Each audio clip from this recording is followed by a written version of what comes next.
ഇനി നെയ്പ്പത്തിൽ ഉണ്ടാക്കാൻ പുഴുങ്ങലരി വെള്ളത്തിലിട്ട് വെച്ചിട്ടുണ്ടായിരുന്നു. തലേ ദിവസം രാത്രി ഇട്ടതാണ്.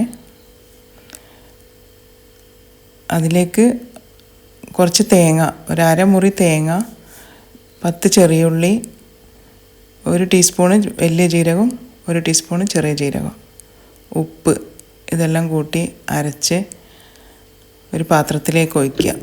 തരിതരിപ്പായിട്ട് വേണം, അധികം അരയരുത്. ഇനി അതിൽ കുറച്ച് അരിപ്പൊടി, ആ ലൂസായ വെള്ളം കുറച്ച് ടൈറ്റായിട്ട് വരണം. പൊടി കുഴച്ചിട്ട് ഉരുട്ടിയെടുക്കാനുള്ളതാണ്. അപ്പം അതിന് പാകത്തിനുള്ള പൊടിയിട്ട് ടൈറ്റാക്കണം.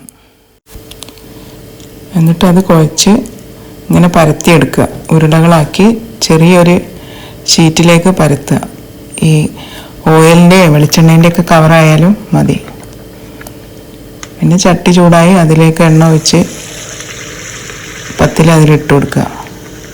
ഇതുപോലെ നന്നായിട്ട് പൊങ്ങി വരും. ബാക്കിയുള്ളതൊക്കെ ഇതേപോലെ തന്നെ ഉണ്ടാക്കിയെടുക്കുക. ഇത് ഉണ്ടാക്കാത്തവരുണ്ടെങ്കിൽ ഉണ്ടാക്കി നോക്കണം. നല്ല ടേസ്റ്റാണ് ഈ